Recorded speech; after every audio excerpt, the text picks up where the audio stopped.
It's showtime! Woohoo!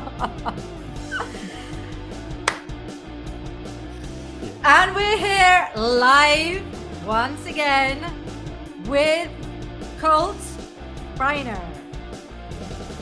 to talk about what are we here to talk about, Colt? Purpose-driven innovation. There you got it, guys. Welcome everyone to the program. This program rocks. Well, thank you, Colt. Yeah, right on.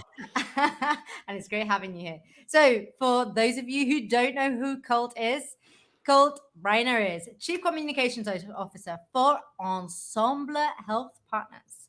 He has witnessed firsthand the power of purpose in business, has helped that company grow from a 60 million valuation to a 2 billion valuation only in 2 years. He's deconstructed and streamlined the model that he used at Ensemble and developed a clear and practical approach. You're laughing at my accent, Colt. That's No, not fair. You just make it sound like such a global enterprise when you give It it the is. So a practical approach. You made me lose my train of thought. This is the beauty of lives. The practical approach that you used at Ensemble is now called the Purposify framework. I can pronounce it because it's like a purpose, nice and difficult to pronounce.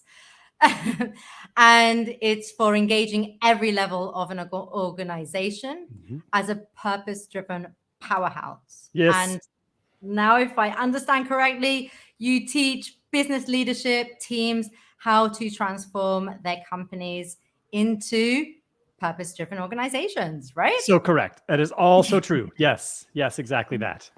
Yay! So here today, you're going to help us drive our innovation strategy with purpose. I am going to do that. Well, so it's going to be what I call the inch deep, mile wide tour, because there's a whole lot to operationalizing purpose in an organization and driving innovation with purpose. It's a major undertaking, but we're going to go through some kind of like a high level tour of what it looks like. And there's going to be a lot of topic areas that you're going to sort of just get a quick pass. I'm sure you'd like to step off the bus, walk around and have a look, but I'm not even slowing the bus down. We're going full speed through this so that you can get a sense of what the landscape looks like. And then, for later conversations that we can have, decide where we want to go deeper, where we want to stop the bus, get off, walk around, take some pictures. Oh, you're my kind of guy then. Right on. Lots of information, get a nice view of the scenery, and then choose what country I want to visit. Exactly this, yes. Ace. All right, cool. Shall we just jump right in then and start with, I'll bring your presentation up on screen so those who are watching can have some visuals. And those who are listening to us, just sit down, enjoy the ride, and listen in. Right on. Oh, presentation. Great. By the way, guys, for those who are just listening, Colt is brilliant with PowerPoints. He's presented it himself. Is that just to disclaim credit for what's about to come up here? Just like totally this is Colt's creation. I have nothing to do with this.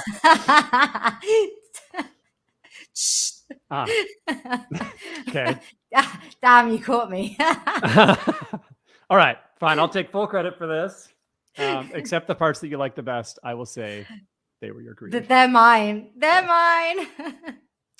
Okay, so it's probably going to, the first few slides seem like I'm just trying to instill sheer terror in the viewing audience, but that's not what I'm trying to do.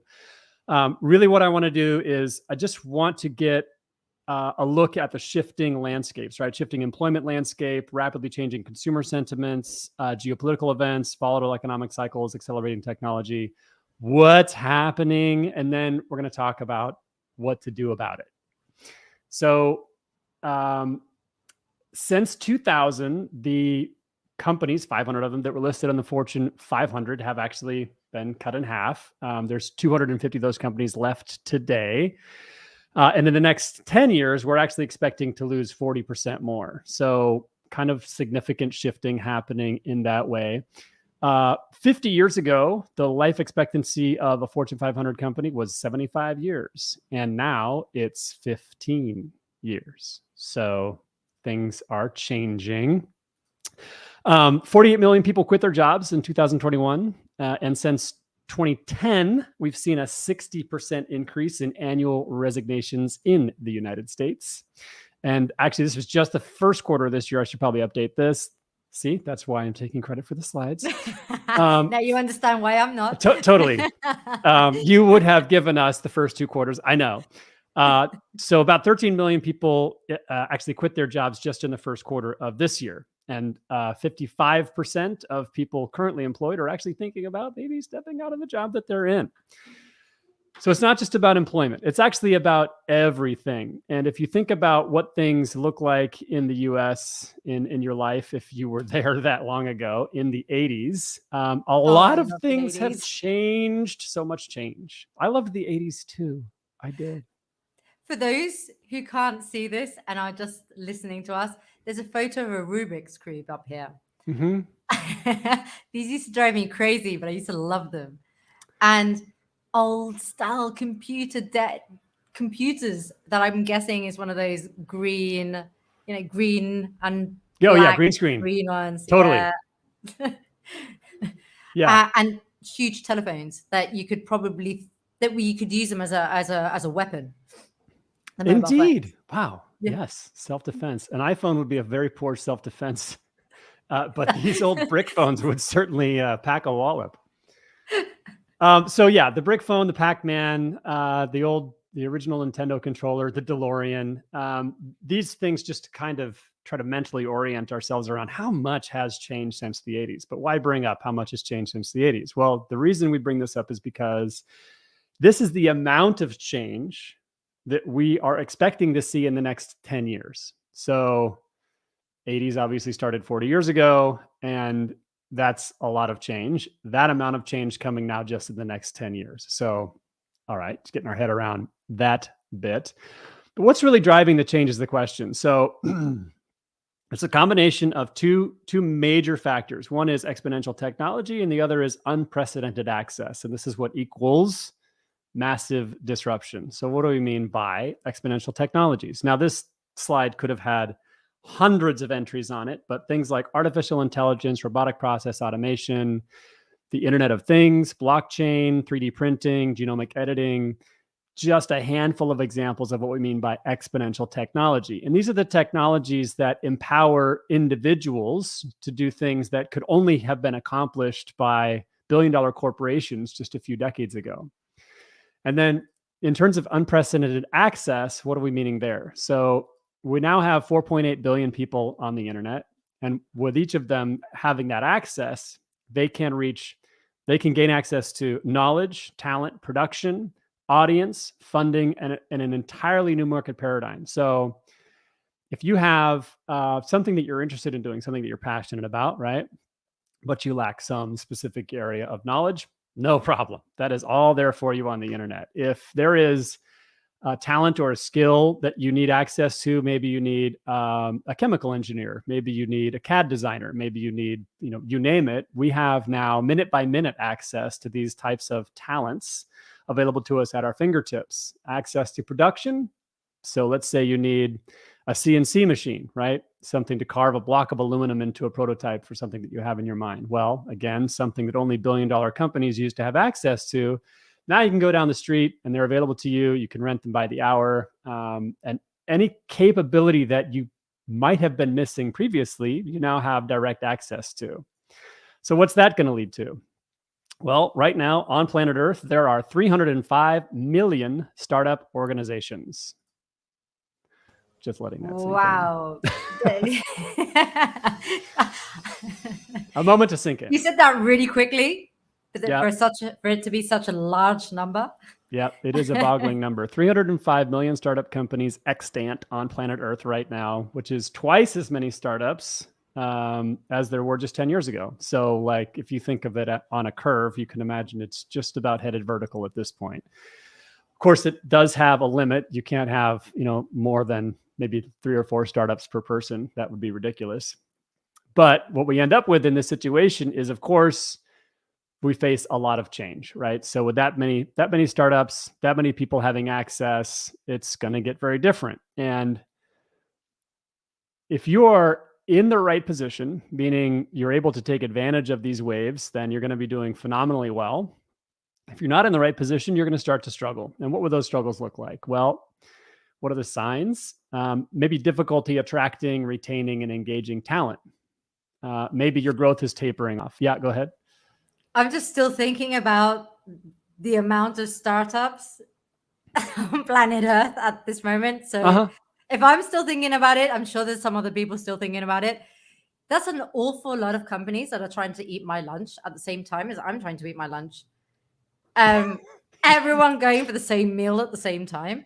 Yeah. And we're going straight into an economic downturn, which Yep. means there's even more companies trying to eat my lunch at the same time as me. So how do I mentalize myself, to position myself in the right place? I mean, it's a combination of standing boldly in front of the whiteboard with the pen and in the corner in the fetal position, sort of rocking back and forth, right? So I think what it comes down to is, have you prepared your organization to succeed? One of the things, and I think what we're here to talk about today, is have you built your innovative capacity? I happen to be a strong believer that driving your innovative capacity with purpose is how you really position your organization strongly to succeed and thrive, even in turmoil like what we've been describing. That's what we're here to talk about today. But it's the right question to ask, right? So once you start to get your eyes open to how much change and disruption is out there and coming, you really want to take seriously these questions of, are we prepared for that? Is this something that my organization can weather? And what do I need to do to make sure that that happens? And we're talking about, from a board level, from a C-suite level, and from, what you're talking about, employees are leaving. So, yeah, from an employee level as well, so that everyone's feeling engaged in and ready for change and ready to adapt at the same time. So absolutely. Agility in your strategy.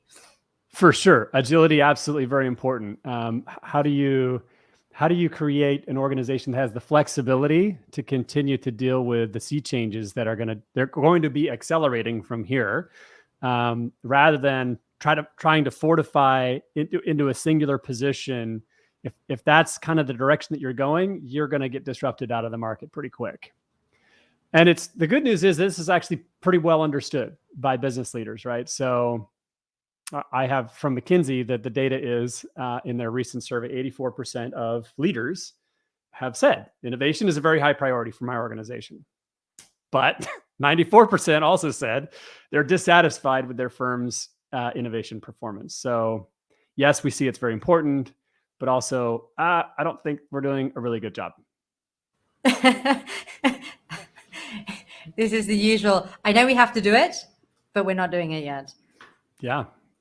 And do what I say, but not what I do. Yeah, I think that's exactly what's going on. But if you think about it from a classic education standpoint, the skills of innovation really we don't get that in classic education. In fact, even in post-secondary, it's not like a degree in innovation.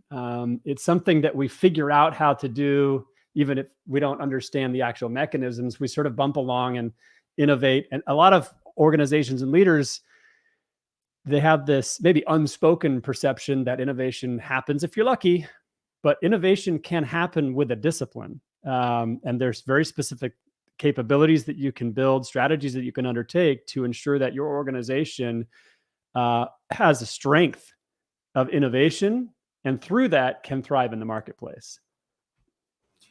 This brings me on a little bit, just as an example of what's happened to me as a buyer recently. Yeah. So going through a buyer's journey as a B2B, I'm forced in many occasions to purchase in the way that a company wants me to purchase, rather than adapting to the way I need to buy something as a new post-COVID buyer. Yes. Whereas what you're saying, everything's changed so much in the last 2 years alone that I buy in the same way as a B2B as I do as a B2C customer. I buy a pair of Nike shoes in the same way as I'll buy a CRM. You're still you. I'm still me.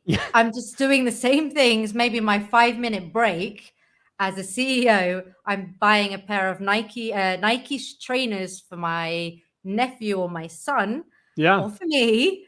And then I go off and look into CRMs. And that's when I'm doing, at the end of the day, I know more about the CRM I'm purchasing than the sales rep, because I'm doing a SWOT analysis without meaning to, but I've got all the information on the net.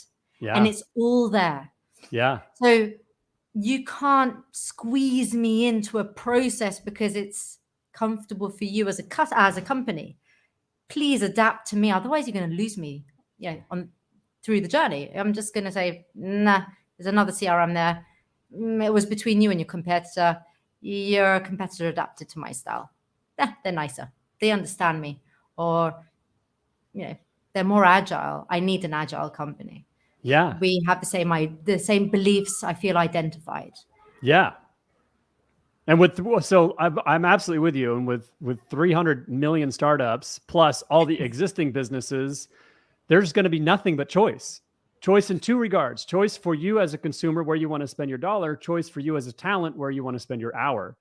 So as businesses, if you haven't figured, and it doesn't mean, what we need to do is we need to figure out how to meet people where they're at in terms of like consumerism. So B2B companies need to take cues from the B2C space, and that'll solve the problem. It's like, no, that's going to solve one problem. Consumer sentiment is going to continue to shift. The employee landscape is going to continue to shift. Geopolitical stuff is going to continue to happen. Innovation is going to continue to happen. Disruptive technologies are going to keep kicking your ass.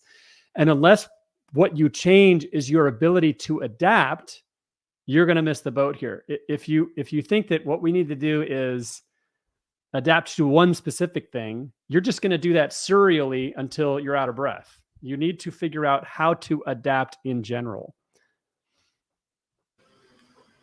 Become an entrepreneur. Everyone inside the company. What does that mean? Not be afraid to take bold moves. True, not be afraid to take bold moves, but it's on leadership to make sure that it's safe to fail. And we'll be talking about that, actually. Yay. So, building innovative capacity. Tell me about it. Building innovative capacity really is about your ability to both generate and then implement good ideas. I probably should have put that on the slide. So for me, the ultimate foundational element to success in innovation is if you have operationalized your purpose as an organization, meaning you have set the North Star, you define the impact that you're trying to have on the planet or the world or whatever, certain segments' lives.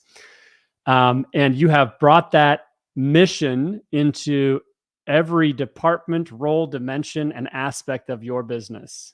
This is step one to becoming an innovation powerhouse.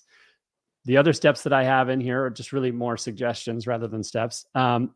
Learn the James Webb Young method for producing ideas. We'll talk about that very briefly. I have a super fast shortcut for you on that. Invest in developing creativity, both your own and the creativity of your team or your organization. This was the one we just mentioned we were going to talk about, which is make it safe to fail. And then lastly is to learn and work the innovation adoption curve. You may be familiar with it, but we're going to take another look at it from a different lens. Are you excited? I am indeed. Sorry, I had to unmute me and I couldn't find the mute button. Right on. Thank you. I want to hear more about making it safe to fail and how you can implement that into a company. But I'm conscious of today's time. But not only making it safe to fail, but repeating it and making it part of your culture, because it's easy to say, it's hard to do, and you need to learn from it. And when people do fail, that generates stress and it generates a lot of anxiety. And at the end of Yes. the day, this is all emotional. And it needs to be a culture where even when I'm giving feedback, um, of course, you're talking about feedback can be positive or negative, and you're Yeah. talking about maybe a failure, but we're moving on from it. So you have to generate a safe environment, and that's really difficult. Yeah. Um, I'm producing a video series on innovation. Specifically, it's actually innovation in healthcare in America. And I've had the opportunity to sit down with incredible leaders of these healthcare organizations and ask them about how do you foster purpose? What are you doing to make it a priority in your organization? How do you figure out if you're innovative? How do you identify where you're weak and how do you solve those problems? It's like, really, let's get this done, because healthcare is an area where we really need to focus on innovation. And in one of these interviews, Monty Edelstein is a health system leader that I interviewed.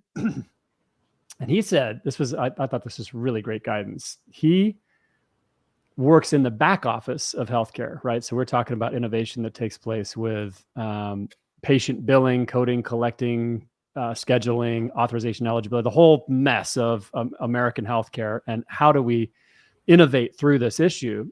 He said he borrowed a practice, for really common practice from the clinical side of healthcare, which is the daily huddle. It's like, okay, well, that sounds like something we've heard before many times. like a 15-minute stand-up. Yeah, exactly that. Yes, exactly. And it's like, I asked him, how'd you make it safe to fail? And this is what he said. We do this stand-up, and instead of, we don't call it failing. We say, what are your challenges? What are you struggling with? And make it very safe to communicate where things aren't going well, right? So that you have that visibility, so that people are celebrated for their ability to identify where things aren't going well, right? Rather than, well, go fix it, jerk, right? It's, I really appreciate that you created awareness that that's a challenge that we're having, right? That's an area where we are, we'll put it in quotes now, failing relative to the direction that we're trying to go and the things that we're trying to achieve. Relative so that to when our you purpose. exactly, yes, exactly correct, relative to our purpose. And it's when you have the visibility, and we've talked, the daily huddle standard thing is, what challenges are you dealing with? What did you complete or achieve in the last round? And what are you doing next, right? Those three simple elements of visibility bring you to the place where it can become very safe to have problems, right? Failing and having problems are really the same thing. And if you celebrate people who can bring you visibility into where you're having problems, you have made it safe to fail. Fantastic. I think it's fantastic. The idea of, it's not the first time I hear it, actually. It's the second time I hear it this week. The daily 15-minute stand-up sessions. Yeah. Advice. But I was trying to think of a book that I read recently, and I know that loads of people are going to say to me, Alexandra, it's this. And if you remember the name of the book, please write it down in the comments below, because I'm plagiarizing this completely. Teaching it, educating the family around it from home. And I would like to say it's the biography on, the Netflix one, but I don't know if it was that one. I've read so many books recently. I don't know. Doesn't matter what book it was. That at home they made it. It could actually be the hard thing about hard things. Oh yeah. That at home they actually ask their kids every single day, what challenge did you have? How did you fail? What was the issue? What was the problem?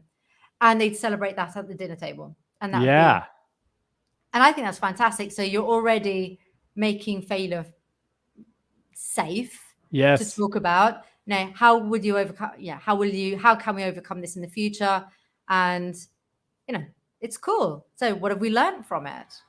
And it's something that I haven't started to implement it in the same way, but it's something that I implement at home every time they fail or every time something happens.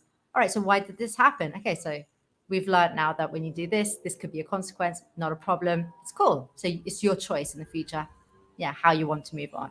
Yeah. that it's just educating. I think it's educating a little bit the idea that it's safe to fail again, but not only if we educate it from home when they come into, or when we grow up and we go into, a working environment, then it's already natural. Yeah. I think that is one way that parents can help to foster great leadership potential in their children. Side note there, for anyone that was looking for parenting ideas. Join us next week for how to create great entrepreneurs. Totally. From the age of 5. Anyway, moving on. All right. So we're going to move on to talking about operationalizing purpose. And there's going to be a bit of a, okay, Colt, where are we going here? Where are we going, man? Because I'm going to take a bit of a tour on this one, but here's where I'll tell you the destination. An organization that has operationalized its purpose is in a much stronger position to innovate powerfully, to become a disruptor rather than be disrupted in their industry, because the work that they do, and that's at every level, every employee understands how their role is supporting the impact that they're trying to have on the world, right? Rather than a specific quarter's requirement to deliver a product. Everybody in the organization is working to deliver a very specific impact on the world. And when you have galvanized that kind of understanding inside an organization, what happens is they're able to put their energies towards that impact rather than little sort of, what do I want to call them? Capsulized attempts at delivering specific things into a marketplace. This is all going to make more sense very soon. So let's take a look. What you just said. So the first thing is this, really just kind of understanding what is purpose, right? Where's it at? How does it sit relative to these other things?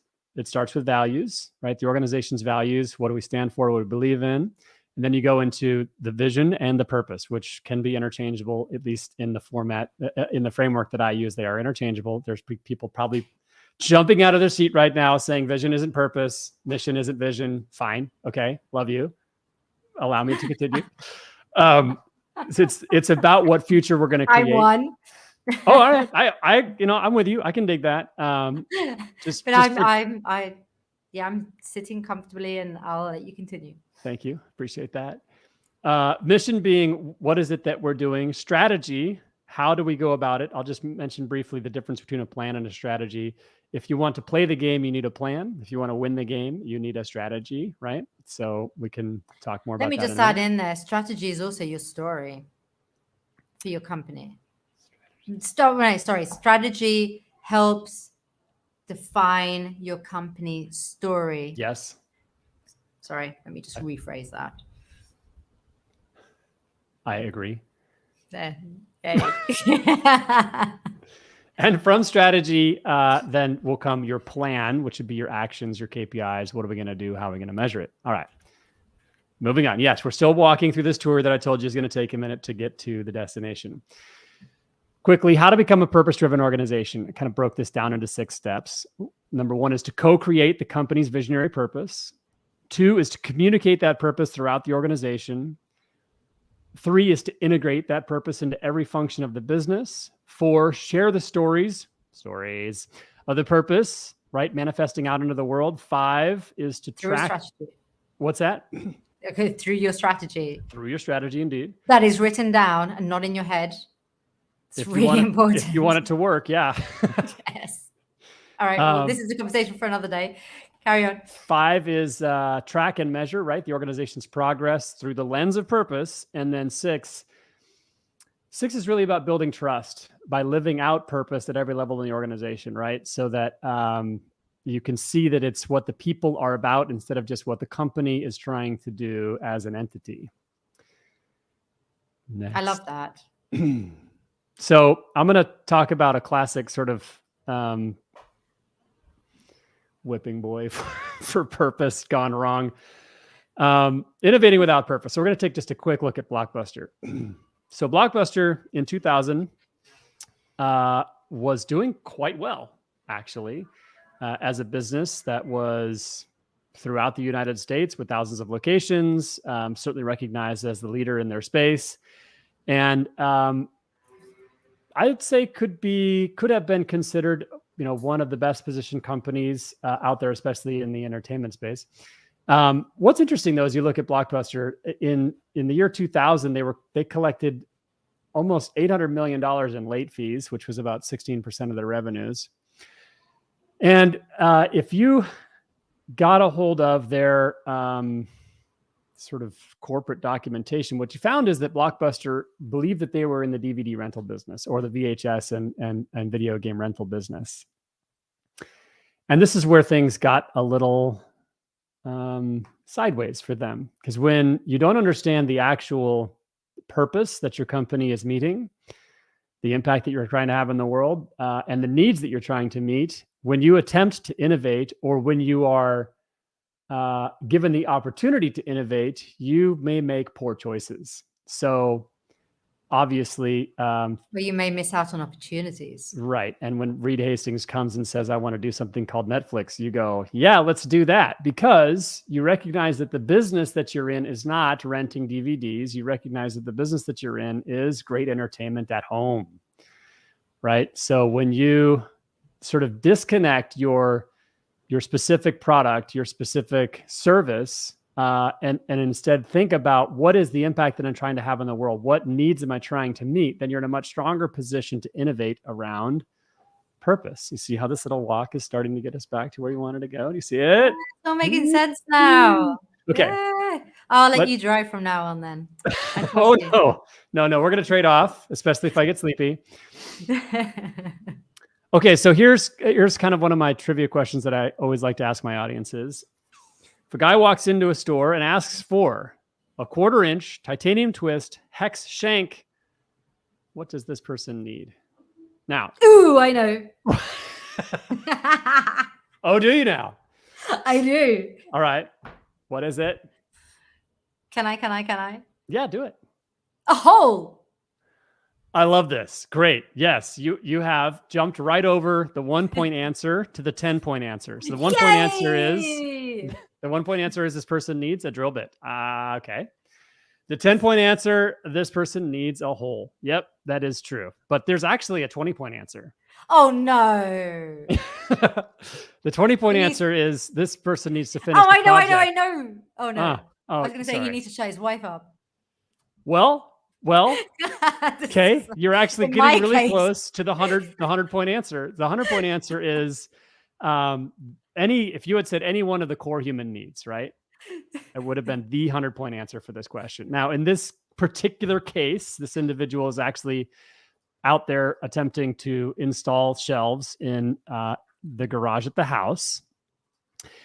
And the needs that this person's trying to get met, right? When you know the needs, you're in a much better position to innovate because you know the needs that you're meeting for people. And in this case, the needs that this person was meeting: harmony, order, beauty, safety, movement, and space.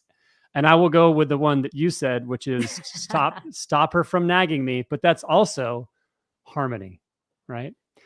Anyway, and the feelings, of course. In my case, it is harmony. Yes, harmony. Harmony is what we're succeeding to. Now let's look at another example. You're probably going to get used to the process here. I hope so. Oh, I like this game. All right. So if somebody is coming in for a self-driven with the what is it? It's the chipper, right? It's the inline chipper. Right. Then, of course, the picture's up on the screen. So everybody knows that I'm trying to get them to say lawnmower only so that I can say, they don't want a lawnmower. Oh, right. What this person actually wants, what this person is in the store hoping to get at their house is the beautiful yard. Right. And what are the needs that they're trying to meet by having that beautiful yard? Some of them similar to what we had before: harmony, order, beauty, safety, rest, and movement. Great. Let's take a look at one more. All right. So this is the hang on, they're all the same. I'm going to try to remember it. It's the adjustable heat 3-speed ceramic ionic barrel with a nylon pins and a swivel cord. You don't even use this and you were able to say that. in one sentence without Julia's making a got one. Julia has one upstairs. And she loves telling me how it saves time, how convenient it is. So what is it that you'd think that this person is trying to gain in their life, right? It's the beautiful volume in the hair, lovely, voluminous hairdo, which I'll never have. And then the needs that are being met: self-expression, respect, beauty, self-worth. And the one that actually, I don't have it on this slide, Julia added for me, was ease. Ease is a core human need. Okay. Wonderful, wonderful. Thank you for taking this tour with me. I'll bring you now back to your destination, purpose-driven innovation. So this is what we're looking at here, right? Over the last 150 years, there have been major paradigm shifts. You could think of them as sea changes in the business landscape. Electrification, yes, we're going way back. Assembly line manufacturing, telecommunications, then robotics, then digitization with like mainframes and word processing. And then you're probably ready for these. You're ready to predict Web 1.0, e-commerce, social media. And then the one that we are now in, which is actually not a technological innovation. It's purpose-driven innovation. We actually started to see the shift. Sorry, I'm just going to interrupt you constantly here. Do it. We started seeing this shift during COVID with the big brands.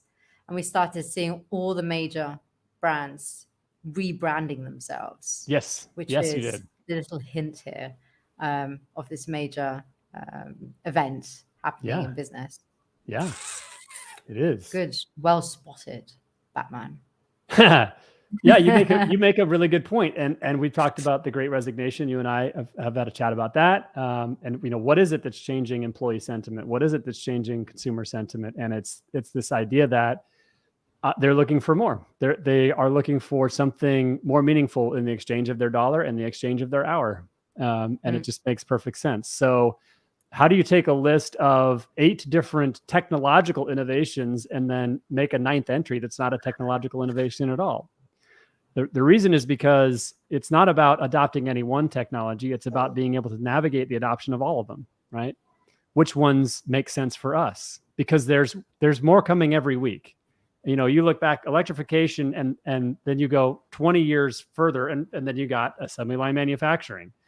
And then another 15 years, you got telecommunications. Another 15 more years, you got robotics. But now we're talking about something that could create like a sea change difference in any or every industry happening about once a week. At the end of the day, it's connection and it's trust. And we're going back to what you're talking about, basic needs. Yeah. Connecting people, connection, feeling empathy, feeling connected, feeling self-worth, trust. Who do I trust more? Yeah. Who can I resonate with? Yeah. Who can I feel connected with? And it's being understood. It's warmth, it's connection, it's support. Yeah. And especially, I think it's now that we live in a world where remote work is happening. You want to be able to feel support or supported, or you want to give support. And it's more difficult to do online. And at the same time, it's easier to do online. We just need to know how to do it and do it effectively. Yeah. Yeah. I also find this idea of who's going in a direction, who's looking to create an impact that I'm aligned with is another like key aspect. And I think it ties in really closely with what you already said. You've got trust, you've got resonance. Community at the end of the day, different ways of creating community. That's a really good one. It doesn't matter, again, going back, community can be just wearing a pair of, it's that sense of belonging. So if I'm wearing, just to repeat the same brands and not to say Nike shoes, which I'm not, by the way, I'm wearing flip-flops right now because I'm at home and we're in the hundreds.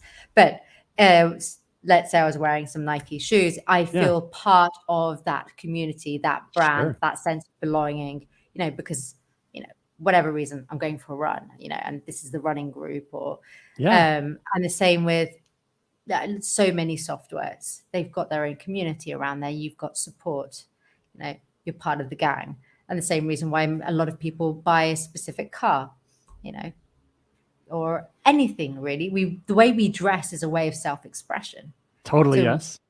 it's a part of community. You identify yourself when you see someone that dresses the way you do or has a bag, in my case, like mine. It's identity, Yeah. community. And now now that we can work anywhere and we can use anything, it's a purpose-driven company Hmm. is that sense of community and identity. I identify myself with it. It's going Yeah. that one step further.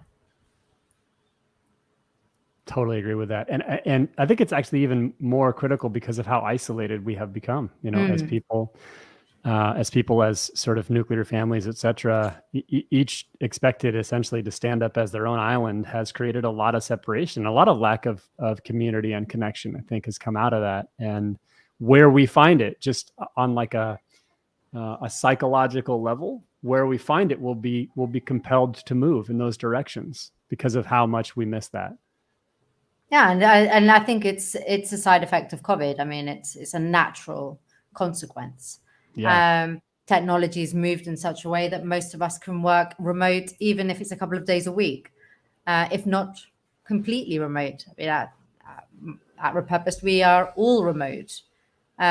So you want to feel that you're part of something bigger, not only Absolutely. a product, but you want to feel that you're part of a bigger sense of purpose. Otherwise, yeah, there's someone else.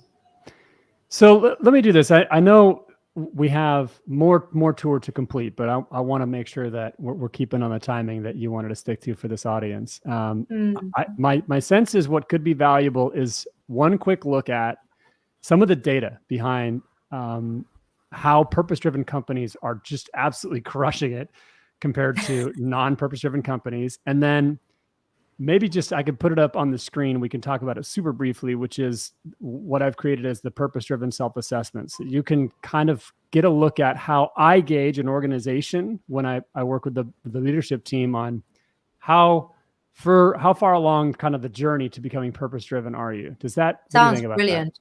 All right. Sounds brilliant. Skip a Maybe couple I things can even here. put it into play myself. So that was actually the self-assessment, but I'm going to start here. So I'm just going to actually, there's 7 or 8 of these on the screen. I'm just going to pick out a handful of these. 78% of consumers would tell others to buy from a purpose-driven company, and 68% are more willing to share content with the social networks over that of traditional companies. That's from Cone Porter. 2 in 3 consumers will pay more for products. That's from Nielsen. On average, 70% of purpose-driven shoppers pay an added premium of 35% more. That's from IBM research. All this research within the last 2 years. And then, here's the one for innovation. 53% of executives at companies with a strong sense of purpose said their organization is successful with innovation, while only 19% report success at companies who have not thought about purpose. So there's more on the slide if you have a chance to check out in video version of this podcast, but we can get them to you. There we have to ask ourselves, ooh, my cat. There we have to ask ourselves exactly what success, how success was defined and how innovation was defined for 19% to get to that number. Totally. Yeah. All good questions. And I can actually, if you want, I'll give you the IBM article on that one so you can take a look at it. Yes. Why don't you add it in the comments after our chat today? Yes, I can do. So whoever wants to read up on it, they can just click on the comments and they've got access to it. So let's just real quick, like from the standpoint of what has now become legend, legacy, or even perhaps lore. Purpose-driven organization. If you were absolutely crushing it, what does it look like? Well, here's the allegory that has been kind of used in this space for a long time. So in 1962, President John F. Kennedy visited NASA for the first time, right? And during his tour of the facility, according to the legend, he met with a janitor coming down the hall carrying a mop. And the president asked the janitor, like, what do you do? What do you do for NASA? And the janitor replied, I'm putting a man on the moon, helping to put a man on the moon, right? This is the guy with the mop. That is the best sign. Purpose-driven company from top to bottom, total win, absolute success. So that is when someone's really internalized what they're doing. That's exactly right. And they have, because of the way that leadership has operationalized purpose in that company, no matter the role, everybody in They that get up company knows every what they're morning with drive, Yep. excited to go to work, whether it's to clean the loos, to mop the floor, to check the engines, or to jump inside and go to the moon. They're all doing the same job. Exactly right.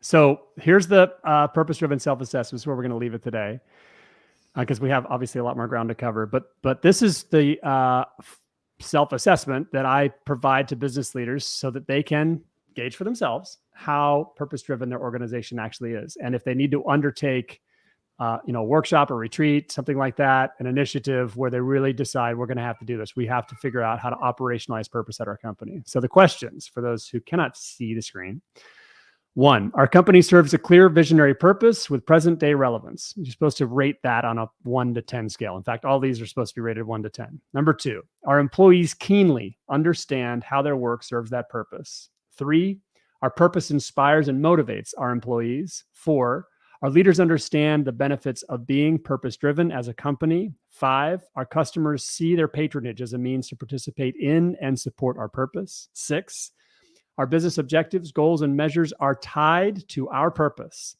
7, our strategic decisions are guided by our purpose. 8, our innovation efforts are guided by our purpose. 9, our purpose differentiates us from others in this market. And 10, we are achieving our purpose.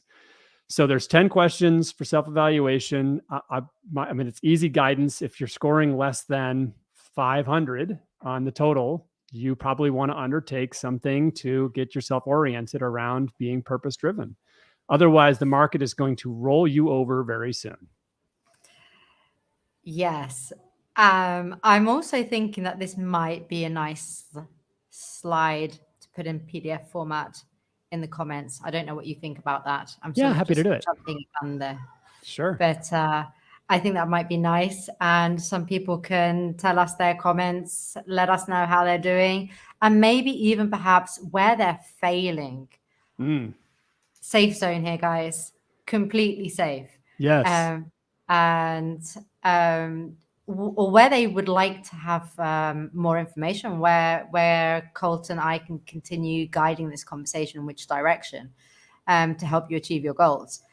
So I'm actually going to ask you in public, Colt. Not going to put you on the spot here at all. Oh, the connection's breaking up. I can't. I'm going into a tunnel. But would you come back and finish or continue the conversation perhaps in August for our viewers? Yes, I would be delighted to do that. Yes. Absolutely. Yeah. We've got a lot more to cover. And I appreciate you giving me the opportunity to get this far. Thank you.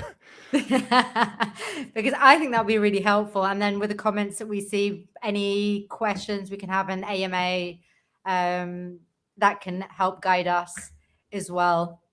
And we can build on the rest of the tour, which we've missed, and continue taking photographs and perhaps stop off at some new destinations on the way. I was going to call it a bike ride, but it's a bus tour that we're taking. It is a bus. Yes, we'll have to stop the bus. We'll get out. We'll stretch, walk around, see some of the sights. I've got a bad back, by the way, so just do some nice stretches for me. Fantastic. That's great news. So we'll leave the date as well in the comments below. We'll send everyone an invite. We'll make sure that everyone has this recording will be replayed. And wait 1 second. If anyone would like to get hold of us, hold of Colt, which is the most important thing, you can get hold of him here.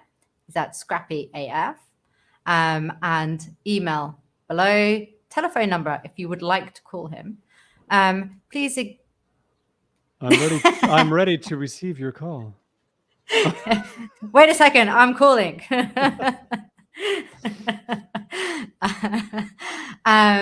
And any final words that you'd like to add before we round it up for today? I appreciate people leaning in on this topic. We got good attendance for this conversation. I believe in this deeply, right? I'm excited to help support literally the world's transition to a new model of business. And for anybody who's kind of listening in and down to lean in, like, great. I think that we're all going to be playing a role in something very significant. I think you're right. And I think what I've taken most out about this is that purpose really is a critical underpinning in being able to adapt and to adopt to new changes in the market. And what's really important is that we focus on purpose rather than, I liked what you said, capitalized, and then I can't remember the rest of it. So I'm just going to say capitalized products. Yeah. Into the world. And to be able to do that is really customer centric, which is so easy to say and everyone talks about, but no one, or very few people do. But again, it boils down to, why are we doing what we're doing? It's for the customer. I saw a Simon Sinek video very recently was posted, and he was talking about when he has conversations with business leaders, and he asked them, "Hey, what's your number one priority?" And he says the business leaders, they get their the fists on the hips like this. They say, "My number one priority is my customer," and he's like, "Really? BS." When was the last time in your boardroom? Exactly. When was the last time you talked to one of your customers? Right. So if you're talking about like C-level executive on the phone with an actual customer, understanding their experience. When have you looked at their journey? He really kind of tore them apart. We're numbers on an Excel sheet. I'm so sorry, but we are most of the time. Yeah. I'm with you. I don't know, but I think there are very few large SMBs to enterprise that still talk to their customers. Unless they're a huge account, which once I think it's a startup gift that companies, the CEO will talk to their customer, and I think that's a benefit. But from working with a startup, but once you move on, we're numbers. Yeah. So it's the customer. Is it customer idiot? So anyway, that's it for today. And I'd like to say thank you for joining us. And we'll see you at the end of August. Yeah. More or less. Heck yeah. Yay. Again. So thanks for joining us, Colt. It's been a pleasure to have you on. And I'm looking forward to speaking to you soon. Sweet. Yay.